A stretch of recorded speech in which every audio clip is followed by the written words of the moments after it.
할렐루야. 수요일 저녁에 하나님 앞에 예배드리러 오신 여러분들을 주님의 이름으로 축복합니다. 며칠 전만 해도 태풍이 지나간다 해서 걱정을 했습니다. 예상대로 태풍이 지나갔다면 아마 오늘 이 시간 비가 엄청나게 쏟아질 시간입니다.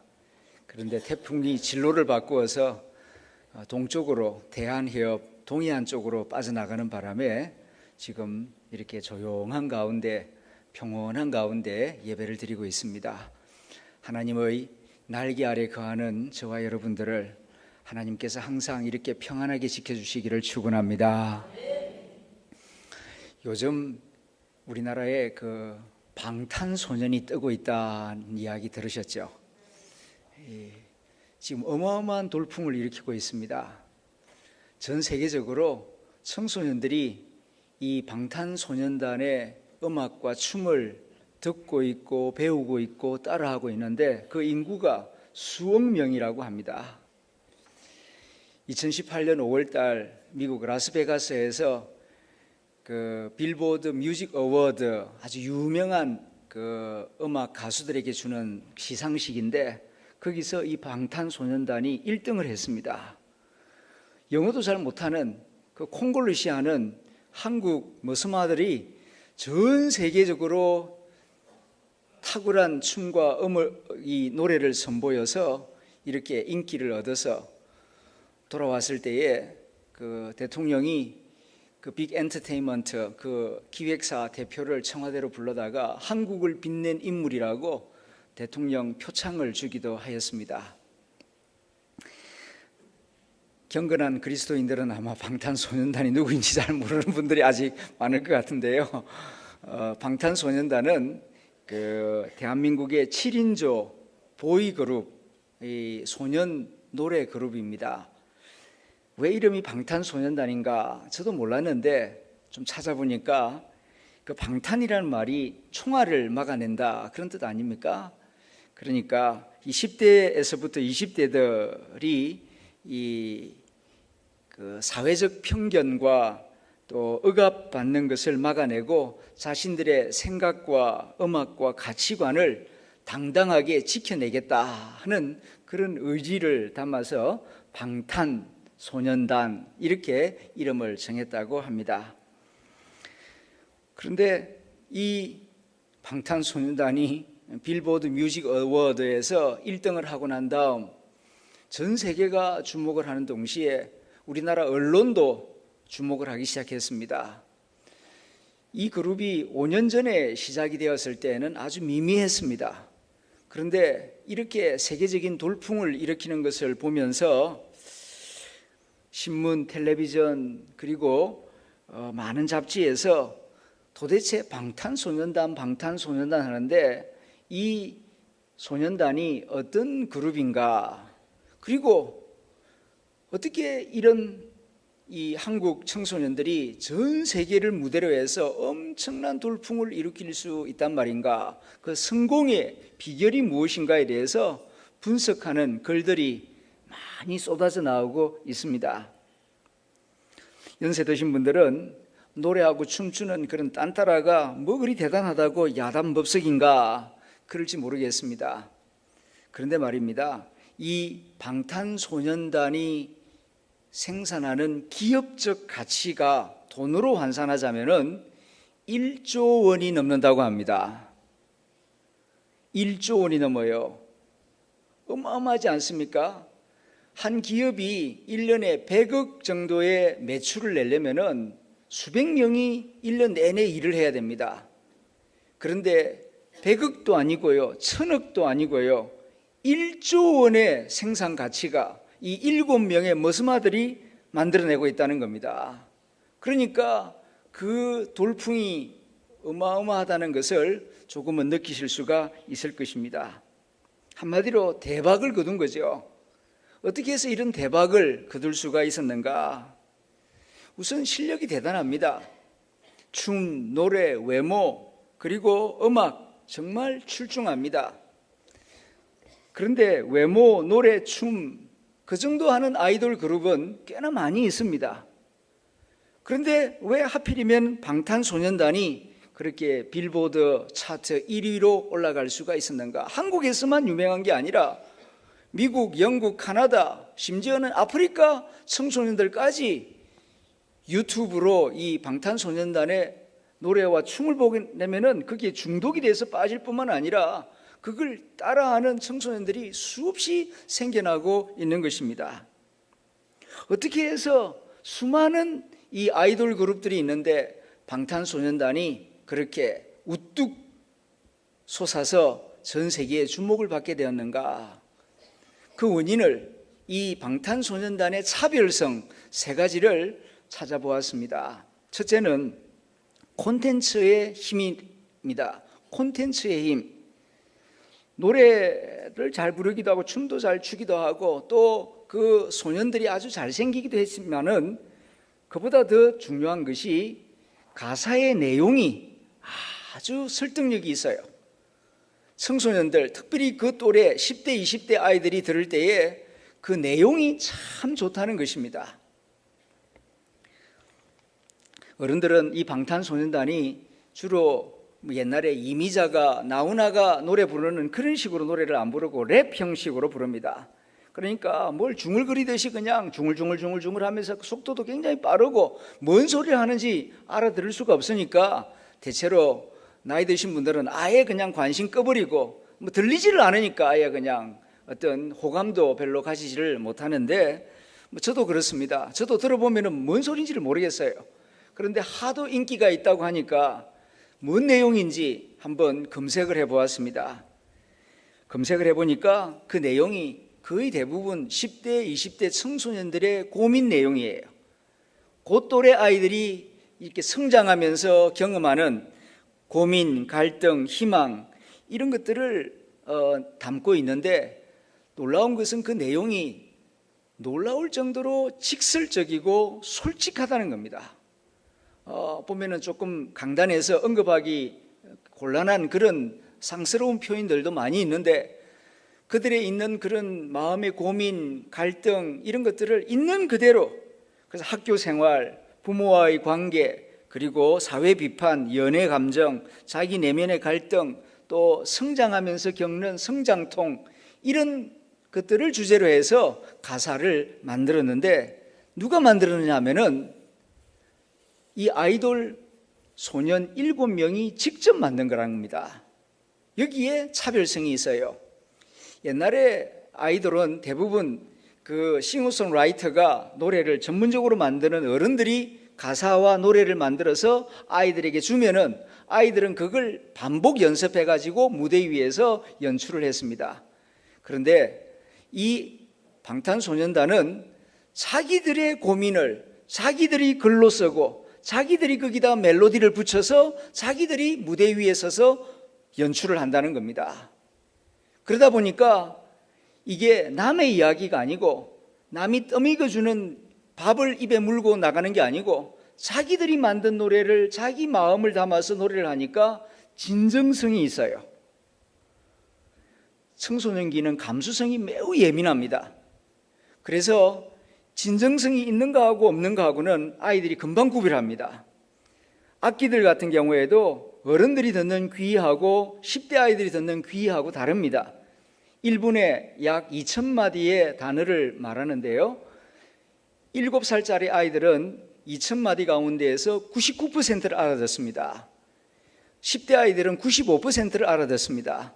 그런데 나이 40이 넘어가면은요, 똑같은 말을 듣는데 50% 내지 60%밖에 귀에 안 들려요. 그래서 여기 새 악기를 갖다 놓고 연주를 하면은 50, 60 넘으신 분들은 그 악기가 그 악기인 줄 압니다. 그런데 10대 아이들은요, 새 기타 들어왔네, 새 드럼이 들어왔네, 금방 압니다. 듣는 귀가 달라요. 그리고 다르고 다르고요. 이렇게 노래를 부를 때에 정말 자기 감정, 자기 고백, 마음이 담긴 노래를 하면은 그걸 아이들이 느껴요. 그런데 이 방탄소년단은 남의 노래가 아니라 자기들의 마음을 담아서 노래를 부르기 때문에 이게 국경선을 넘어서 민족과 인종을 넘어서 감동을 준다는 것입니다. 여기에 그들이 빅히트를 거둔 원인이 있다. 그렇게 분석하는 분들이 많습니다. 하나 예를 들어봅니다. 그 7명의 래퍼들이 있는데요, 그 중에 리드 래퍼가 있습니다. 예명이 슈가라고 하는 소년인데 본명은 민윤기입니다. 우리 교회 장로님 이름하고 똑같아요. 더구나 신기한 것은 얘가 대구 태전동에 태어났습니다. 대구 아이입니다. 그래서 고등학교 2학년 때까지 대구에서 자라다가 고 2학년 때 래퍼로 성공을 해보겠다고 서울로 올라갔습니다. 그때 본인이 직접 만든 노래가 724148이라고 하는 노래예요. 이게 무슨 노래 제목이 724148이냐? 724는 대구에서 운행하는 버스 번호이고요. 이 724 버스는 그가 그 대구 강북고등학교를 다녔는데 태전동에서 그 724 버스를 기다려야만 그 버스를 타고 아침에 학교에 갈 수 있었습니다. 그래서 늘 타고 다니던 그 대구 버스가 724 버스이고, 148은 이제 서울로 올라가서 빅 엔터테인먼트라고 하는 회사에 들어갑니다. 거기 들어가서 압구정동에 있는 압구정 고등학교를 다닙니다. 학교는 마쳐야 되니까. 그때 타고 다니던 버스가 148 번호예요. 그래서 대구에서 타고 다니던 버스 724, 압구정동에서 타고 다니던 148, 이렇게 합쳐가지고 노래 제목이 724148인데 가사가 모두 1절, 2절, 3절로 되어 있습니다. 1절은 대구에서 이렇게 고등학교 다니면서 노래를 하고 싶은데 이제 꿈을 꾸는, 그래서 어딘가 이 좁은 대구에서 사는 것보다는 좀 큰 세계로 나가고 싶어하는 그런 자신의 그 열망, 희망이 담겨 있습니다. 2절은 이제 서울 압구정동에 들어가가지고 그 부자 동네에서 이제 학교를 다니려고 하니까 돈도 없고 그래서 너무 가난하고 알바 생활을 하면서 꿈을 키워나가는 그런 고백이 담겨져 있습니다. 그리고 3절에서는 이제 부자들에게 기죽지 않고 나도 언젠가는 성공할 거다, 한번 기다려봐라, 본때를 보여주겠다 하는 본인의 각오가 담겨져 있습니다. 시간이 짧아서 자세하게 말씀을 못 드립니다만은 이 방탄소년단의 노래 가사가 전부 다 이런 내용입니다. 그러다 보니까 지금 비슷한 처지에 있는 전 세계 청소년들이 그의 노래를 들으면서 공감을 하게 되고 또 같이 춤도 배우고 그러면서 전 세계에 널리 퍼져나가게 되었다. 콘텐츠, 그 스토리 자체가 아주 많은 청소년들에게 공감을 주기 때문이다. 그렇게 분석을 합니다. 두 번째 성공 요인으로서는 이 SNS를 적극 활용했기 때문이다. 그렇게 분석합니다. 이 5년 전에 방탄소년단을 키우기 시작한 기획사가 별로 이름 없는 그런 작은 기획사였습니다. 돈이 많지 않다 보니까 이 대형 무대에 방탄소년단을 세울 수 있는 기회가 없었습니다. 이 무명의 가수들을 키우려면은 이렇게 유명한 이렇게 그 노래 대회에 참여하도록 해야 하는데 그러려면은 뒷거래를 많이 한답니다.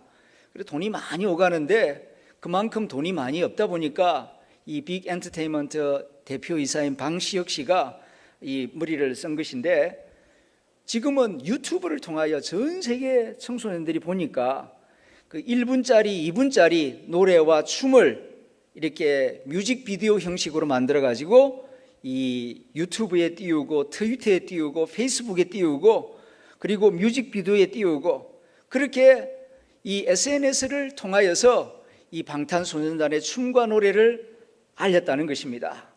그런데 요즘 청소년들은 다 손에 핸드폰을 들고 다닙니다. 핸드폰 안에는 유튜브가 들어 있습니다. 한번 보고 좋다 싶으면 이게 입소문을 타고 온 친구들에게 막 전파되는 겁니다. 그래서 큰 무대에 많은 돈을 들여서 서본 적은 별로 없지만은 이 SNS를 통하여서 입소문을 타고 방탄소년단의 춤과 노래가 온 세상 사람들에게 성공적으로 전파될 수가 있었다 하는 것이 성공의 두 번째 요인이고요. 세 번째 성공 요인은 성품이 좋다는 것입니다. 이건 의외의 분석입니다.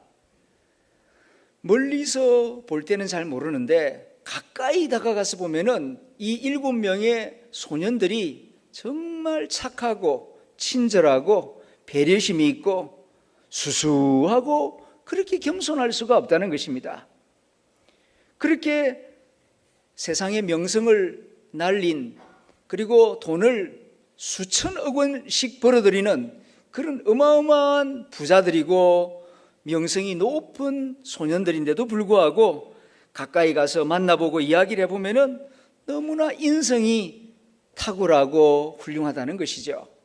거기에 변해서, 거기에 반해서 많은 사람들이 자발적으로 이 댓글을 올린다는 겁니다. 방탄소년단을 칭찬하는, 정말 인간이 됐다, 너무 사람이 좋다, 내가 참 가까이서 만나봤는데 진짜로 사람이 좋더라, 이런 미담들이 계속해서 올라오고 있는 것입니다. 특별히 이 소년들은 인사성이 그렇게 밝아요. 한번 이렇게 이제 유명해졌으니까 방송국에 가면은 많은 사람들이 방탄소년단 사인 받으려고, 한번 사진이라도 찍으려고 사람들이 막 줄을 서죠. 그 방송국에 가보면은 카메라맨도 있고 메이크업 하는 사람도 있고 작가도 있고 음향 감독하는 사람, 그런데 그런 사람은, 그렇게 유명한 사람은 별로 안 되고 사실은 거기에 보면은 이름 없는 알바생들이 대부분입니다. 그런데도 불구하고 자기보다 나이가 조금 많다 싶으면은 누구에게나 가던 길을 멈추어 서서 인사를 한다는 겁니다. 안녕하세요, 안녕하세요 하고 고개를 숙이고. 방송국에서 일해본 분들은 다 안답니다. 조금만 유명해지면은 어깨에 힘을 주고 알바생이나 그렇게 인턴 사원들은 본체만 찬답니다. 아주 유명한 카메라맨이나 감독에게만 인사를 하지 대부분 고개를 숙이지를 않습니다.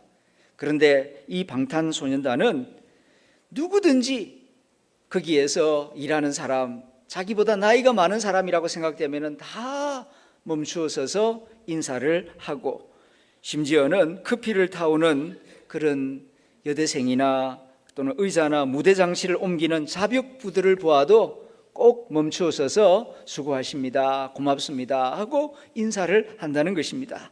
친절과 배려가 몸에 배어 있습니다. 메이크업 종사자들, 무거운 짐 나르는 사람들, 그런 사람들 보면은 가던 길을 멈추어서 가지고 제가 들어드리겠습니다. 그 유명한 이 방탄소년단이 무거운 짐을 지고 가는 사람을 보면은 가던 길을 멈춰서 그 짐을 대신 들어주는 그런 일을 스슴지 않고 행한다는 것이죠. 그리고 또 얼마나 착한지요. 세월호 참사 사고가 들렸을 때에 1인당 1,000만 원씩, 그때는 아직 빌보드 차트에 올라가기 전입니다. 1인당 1,000만 원씩, 그래서 7천만 원을 모았습니다. 그래서 그 세월호 참사를 당한 부모님에게 전해드리려고 하니까 기획사에서 그걸 알고 회사도 참여하겠다고 해서 3천만 원을 대가지고 1억 만들어가지고 이 세월호 참사를 당한 학부모들에게 전해주었다 하는 미담이 있습니다. 그래서 많은 사람들이 말을 합니다. 방탄 애들은 절대로 안 무너질 거다. 앞으로 더 잘 될 거다. 틀림없이 쟤들은 앞으로 더 유명하게 될 거다. 그렇게 축복의 말을 아끼지를 않는다는 것입니다. 여기에 방탄소년단의 성공의 요인이 있지 않는가, 많은 사람들이 그런 이야기를 하고 있습니다. 오늘 설교 제목이 성품이 경쟁력입니다. 좋은 성품이 경쟁력이에요. 요즘 많은 경우에 외국어를 잘하면 경쟁력이 있을 것이다. 그리고 얼굴이 잘생기고 키가 크면 아무래도 유리한 경쟁력을 차지하게 되죠. 그러나 잘생긴 외모, 외국어를 잘하는 실력 못지않게 좋은 성품이 앞으로 살아갈 이 사회에서 뛰어난 경쟁력이 될 것이다 하는 사실을 우리가 알아야 할 것입니다. IQ, 재능, 기술, 기억력 이런 것은 앞으로 인공지능 시대가 다가오면서 기계가 대신해 줄 것입니다. 그러나 성품, 인성은 기계가 대신해 줄 수가 없습니다. 그러므로 우리가 무엇보다도 이 성품의 중요성을 알고 우선 내 자신이 그리스도의 성품을 배우고 연습하는 일에 힘을 써야 하는 동시에 또 우리 자녀들에게도 성품의 소중한 가치를 가르쳐줄 수 있는 지혜로운 성도들이 되어야 할 줄로 믿습니다. 오늘 저녁 이사야 49장 말씀을 읽었습니다. 특별히 2절 3절 말씀을 다시 한번 스크린을 보면서 같이 읽어보겠습니다. 시작. 내 입을 날카로운 칼같이 만드시고 나를 그의 손 그늘에 숨기시며 나를 갈고 닦은 화살로 만드사 그의 화살통에 감추시고 내게 이르시되 너는 나의 종이요 내 영광을 내 속에 나타낼 이스라엘이라 하셨느니라. 여기 2절에 보면은 나를 화살로 만드사라는 말씀이 있어요. 여기서 나는 이스라엘 민족을 의미합니다. 동시에 여기에 있는 저와 여러분을 의미합니다. 하나님의 택한 사람들을 지금 지칭하는 말씀이거든요. 나를 화살로 만들으셨다. 화살로 만들었다. 그랬으니 이 화살에 대하여서 조금 깊이 생각을 해봅니다. 여러분들 지금 보는 바와 같이 이렇게 뾰족한 화살 나누어 보면은 크게 세 부분으로 이루어져 있습니다. 앞부분이 뾰족한 화살촉이 있어요. 그리고 가운데 부분이 화살대입니다. 그리고 끄트머리 깃이 붙어 있습니다. 이렇게 촉과 대와 깃이 합하여서 온전한 화살을 이루는 것입니다. 이 화살이 이제 궁수의 손에 들려서 시위를 잡아당겨서 관역을 향하여 쏠 때에 잘 만들어진 화살은 공중을 날아서 관역을 향하여 날아갑니다. 그리고 잘 만들어진 화살은 궁수가 의도하는 대로 그 관역을 향하여 달려가서 꽝 부딪혀서 꽉 꽂히면은 정확하게 그 목표를 나타내게 되는 것이죠. 좋은 화살이 되기 위해서는 첫째, 이 화살촉이 뾰족해야 됩니다. 화살촉이 무뎌져 있으면은 멀리 날아가서 제대로 꼽히지를 않고 그냥 콱 부딪힌다서 땅에 떨어지고 말아요. 그러므로 이 화살촉이 날카로워야 하고 예리해야 합니다. 화살촉은 인생의 사역 기술을 의미합니다. 재능, 갈고 닦은 실력, 기술 이런 것이 있어야 됩니다. 그래야 사역을 잘 감당할 수가 있지요. 두 번째로 화살대가 있습니다. 이것은 성품을 의미해요. 성품이 곧아야 합니다. 그래서 인내력도 있어야 하고 온유해야 하고 겸손해야 하고 그리고 배려심도 있어야 되고 그래서 인격이 똑바로 서 있어야 이게 흔들리지 않고 이 화살촉을 받쳐주고 그리고 곧은 방향으로 날아갈 수가 있습니다. 이 화살대가 꼬불꼬불하고 이게 굽어 있으면은 궁수가 화살을 시위를 당겨서 쏴도 이게 똑바로 날아가지를 않고 중간에 휘어져서 엉뚱한 방향으로 날아가 버리고 마는 것입니다. 이 화살대가 곧고 견고해야 바람을 뚫고 공기를 뚫고 멀리까지 날아갈 수가 있는 것이죠. 대가 짧거나 대가 휘어져 있으면은 얼마 못 가서 그냥 중간에 떨어지고 마는 것입니다. 이 대는 인격을 의미하고 성품을 의미해요. 마지막 깃이 있습니다. 이것은 성령의 민감성을 의미합니다. 공중을 향하여 날아갈 때에 이 깃이 잘 가지런하게 다듬어져 있어야 이 방향을 잘 조절하고 흔들리지 아니하고 끝까지 잘 날아갈 수가 있습니다. 깃이 헝클어져 있으면은요, 이게 뒤가 흔들려서 중간에 힘을 받지를 못합니다. 이렇게 세 가지 요소, 사역 기술과 인품과 그리고 성령의 도우심, 요 세 가지가 잘 균형을 맞추어야 좋은 화살이 되어서 멀리까지 날아가 관역에 가서 딱 꽂힐 수가 있는 것이죠. 하나님이 우리를 화살로 만드셨다 말씀하고 있습니다. 이 화살이 좋은 화살이 되려면은 실력을 갈고 닦아서 사역의 기술을 어떤 일을 맡겨줬을 때에 아주 정교하게 예리하게 정확하게 해낼 수 있는 그런 실력을 키워야 합니다. 그러나 그와 동시에 중요한 것은 성품을 아름답게 곱게 든든하게 세워나가야 합니다. 이 세 가지 요소 가운데에 제일 중요한 요소가 있다면은 이 화살대 성품이라고 말할 수 있습니다. 대가 짧거나 대가 휘어져 있으면은 이건 쓸모없는 화살이 되고 말아요. 화살을 쏘면은 전부 다 엉뚱한 방향으로 날아가 버리고 맙니다.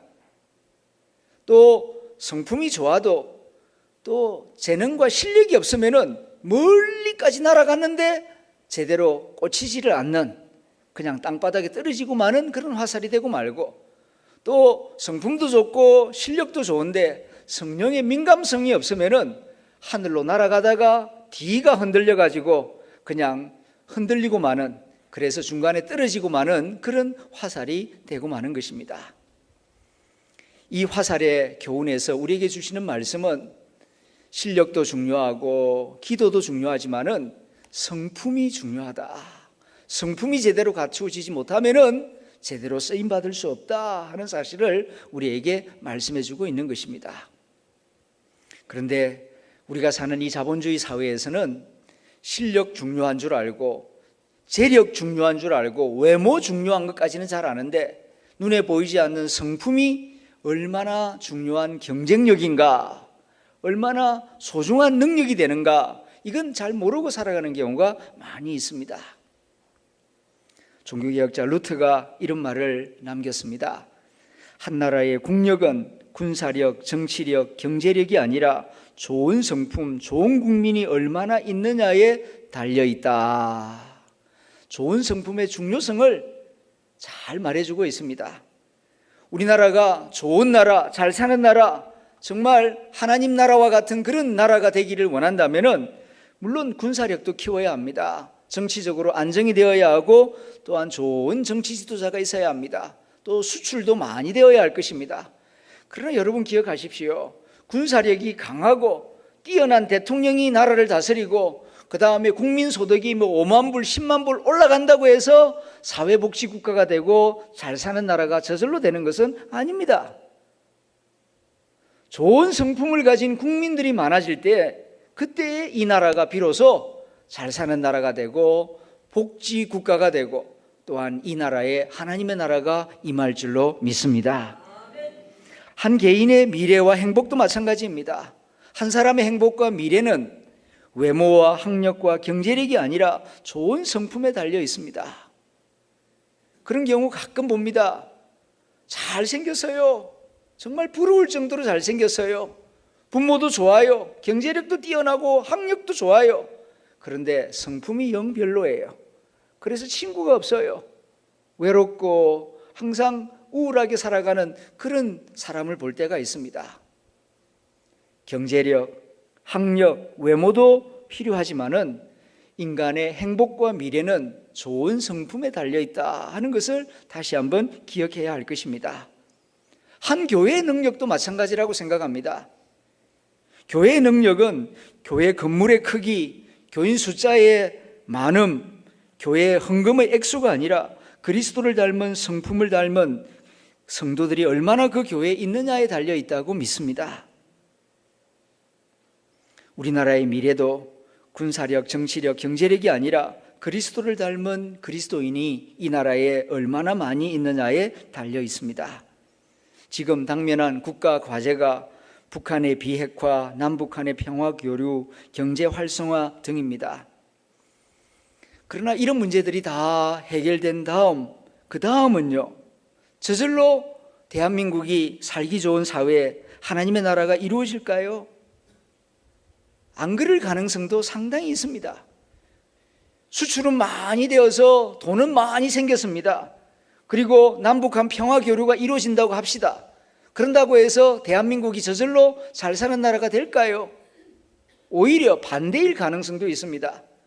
자유와 방종, 마약공화국, 자살공화국으로 변질될 가능성도 있습니다. 유럽과 미국의 사례가 이걸 우리에게 말해주고 있지 않습니까? 60년 전에 비하면은 지금 우리나라는 경제적으로 아주 잘 사는 나라가 되었습니다. 적어도 새끼 밥 먹을 걱정하는 그런 거는 없지 않습니까? 가난하고 배고프고 힘들 때에는 그때에는 자살하는 사람들 별로 없었습니다. 그런데 지금은 잘 먹고 잘 입고 배부르니까 자살하는 청소년들이 급격하게 늘어나고 있습니다. 한 시간에도 2명, 3명이 자살을 하니까요. 하루에 43명이 스스로 목숨을 끊는다고 하니까요. 왜 그렇습니까? 인내의 성품이 너무 약해졌어요. 끈기가 없어요. 경제적으로는 부유해졌는데 체격은 커졌는데 체력은 떨어지듯이 지금 성품이 바닥을 기고 있기 때문이 아닐까요? 여기서 우리는 깊이 생각해야 합니다. 성품 훈련, 성품 교육 없이 경제 성장, 기술 성장만으로는 결코 인간에게 참다운 행복을 가져다 줄 수 없다 하는 사실입니다. 우리 그리스도인의 비전은 하나님의 나라와 의를 이 땅에 이루는 것입니다. 주님께서 말씀하셨습니다. 너희는 먼저 그의 나라와 그의 의를 구하라. 그리하면 이 모든 것을 너희에게 더하시리라 말씀하셨습니다. 어떻게 하면 하나님의 나라와 하나님의 공의를 이 땅에 이룰 수 있겠습니까? 촛불혁명으로, 투표로, 기술혁명으로? 아닙니다. 하나님의 나라와 하나님의 공의를 이루는 첩경은 하나님의 아들 예수 그리스도의 성품을 닮아가는 길인 줄로 믿습니다. 예수님의 성품을 닮은 사람들이 이 땅에 점점 많아질 때에 참으로 하나님의 나라와 하나님의 공의가 이 땅에 이루어질 것입니다. 그래서 금년에 우리 교회 표현은 하나님의 나라는 그리스도의 성품입니다. 이런 슬로건 하에서 말씀을 듣고 배우고 또 그리스도의 성품을 닮아가려고 노력하고 있습니다. 성품이 얼마나 중요한가? 그리스도의 성품을 힘써 배우고 닮아가려고 하는 이 노력이 하나님의 나라를 이루고 하나님의 공의를 이루는 길이다 하는 것을 다시 한번 기억하고 하반기에도 그리스도의 성품을 배우는 일에 열심을 내는 저와 여러분들이 될 수 있기를 기원합니다. 로마서 8장 28절에 보면 우리가 잘 아는 말씀이 있지요. 우리가 알거니와 하나님을 사랑하는 자 곧 그 뜻대로 부르심을 입은 자들에게는 모든 것이 합력하여 선을 이루느니라. 모든 것이 합력하여 선을 이루느니라. 이 말씀 때문에 많은 분들이 위로를 받고 힘을 얻습니다. 그래서 이 말씀을 많이 암송합니다. 그러나 여러분, 합력하여 이루는 선, 그 선이라고 하는 게 도대체 뭔지를 한번 생각해 보셨습니까? 그냥 좋은 것을 이룬다, 그렇게 대부분 생각을 하는데 이 선을 이룬다 할 때에 그 선이라고 하는 것, 헬라어 성경 보면 아가손 돼 있고 영어 성경으로는 the best, 최선을 이룬다 이렇게 돼 있는데 그 선의 내용이 다음 29절에 나옵니다. 29절을 읽어봅니다. 하나님이 미리 아신 자들을 또한 그 아들의 형상을 본받게 하기 위하여 미리 정하셨으니 이는 그로 많은 형제 중에서 맏아들이 되게 하려 하심이니라. 합력하여 선을 이룬다고 했는데 그 선이라는 게 뭐냐, 그 좋은 것이라는 게 뭐냐 하면은 그 아들의 형상을 본받게 하는 것입니다. 성경이 말씀합니다. 그 아들 예수 그리스도의 형상, 예수 그리스도의 인격, 예수 그리스도의 성품을 본받게 하기 위하여 하나님께서 합력하여 선을 이루신다는 것입니다. 어둠과 빛, 성공과 실패, 건강과 질병, 만남과 헤어짐, 억울한 일과 형통한 일, 이런 것들을 합해가지고 하나님이 어느 방향으로 우리를 인도하시느냐 하면은 예수님의 형상을 본받게 하려고 때로는 좋은 것도 주시고 때로는 아픈 것도 주시고 그렇게 해서 우리로 하여금 갈고 닦아서 예수님의 성품을 닮은 사람이 되게 하시려고 하나님께서 역사의 방향을 이렇게 인도하시고 내 삶을 그렇게 섭리하고 계시느니라. 이 말씀 뜻을 분명히 알아야 할 것입니다. 그렇다면은 이제부터 우리가 살아가면서 이런저런 일을 많이 경험해 왔고 또 앞으로도 경험할 것입니다. 예수 잘 믿는다고 해서 만사 형통하는 것은 아닙니다. 예수 잘 믿어도 감기 걸립니다. 예수 잘 믿어도 때로는 아픔이 있습니다. 성공도 있지만은 실패도 있어요. 분명히 있을 것입니다. 나는 예수 잘 믿는데 왜 이런 일들을 하나님이 주시는가? 왜 내 기도 들으시는가 안 들으시는가? 그렇게 원망할 것이 아니고요, 하나님이 내 기도를 들으시기 때문에 이렇게 어둠도 주시고 빛도 주시는 거예요.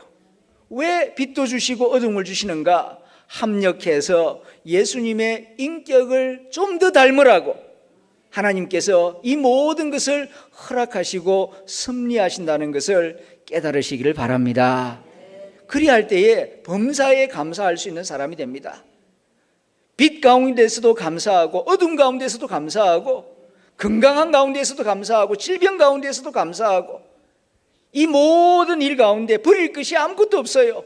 다 합력해서 예수 그리스도의 인격을 닮아가는데 필요하니까 하나님께서 허락하시고 섭리하신다.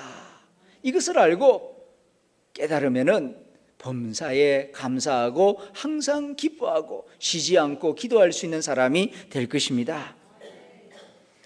베드로후서 1장 3절부터 7절에 있는 말씀을 읽어봅니다.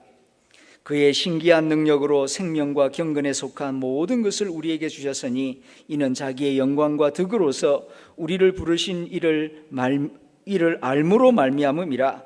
이로써 그 보배롭고 지극히 큰 약속을 우리에게 주사 이 약속으로 말미암아 너희가 정욕 때문에 세상에서 썩어질 것을 피하여 신성한 성품에 참여하는 자가 되게 하려 하셨느니라.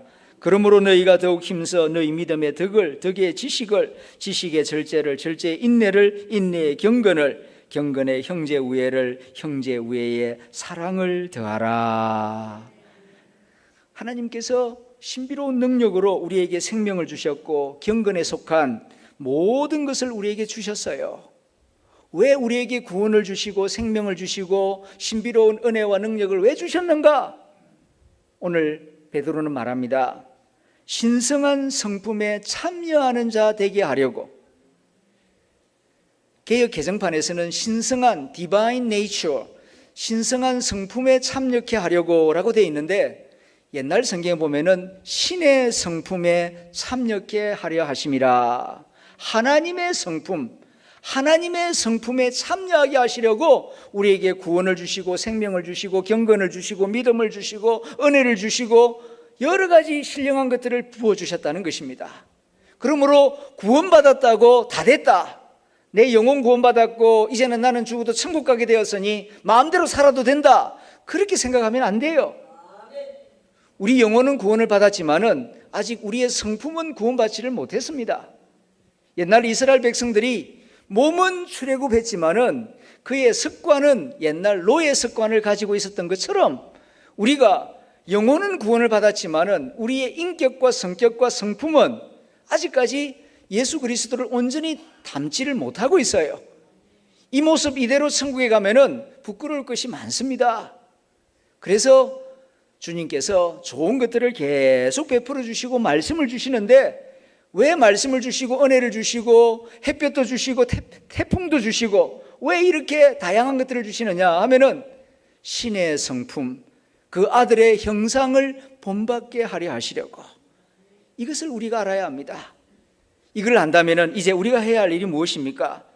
그러므로 너희가 더욱 힘써, 구원받았다고 가만히 앉아있지 말고 더 힘써 너희 믿음에 덕을 더하라. 믿음 가졌다고 만족하지 말고 믿음 위에 덕을 더하고, 덕에 지식을 더하고, 지식에 절제를 더하고, 절제에 인내를 더하고, 인내에 경건을 더하고, 경건에 형제 우애를 더하고, 형제 우애에 하나님의 사랑을 더해서 하나님을 닮은 사람, 하나님의 아들을 닮은 사람으로 성장하고 성숙하고 발전하여라. 이것이 우리가 힘써야 할 일이라고 사도 베드로가 말씀하고 있는 것입니다. 안타깝게도 요즘 한국 교회가 여기저기서 비난의 말들을 듣고 있습니다. 그 근본적인 이유가 무엇입니까? 구원으로서 만족하고 주저앉아 있기 때문입니다. 내 영혼이 구원받았고 이제 천국 백성이 되었으니 할렐루야 하고 이제는 그냥 만족하고 앉아 있어요. 그게 아닌데, 그 다음 성경이 말씀하는 것처럼 아들의 형상, 예수 그리스도의 인격을 닮아가기 위해서, 신의 성품에 참여하기 위해서 더 힘써야 할 것이 있는데, 이걸 잊어버리고 이제 구원받았으니까 다 됐다 이렇게 하고 있기 때문에 세상 사람들로부터 비난을 받고 좋지 못한 일들이 생기고 있는 것입니다. 하나님의 나라는 그리스도의 성품입니다. 그리스도의 성품을 힘써 배움으로써 우리 교회에서, 우리 가정에서 먼저 하나님의 나라가 이루어지고 이 하나님 나라 운동이 이 지산 법물동 대구로 확장되어 나가는 그런 은혜가 우리를 통하여 이루어지기를 축원합니다. 기도하겠습니다.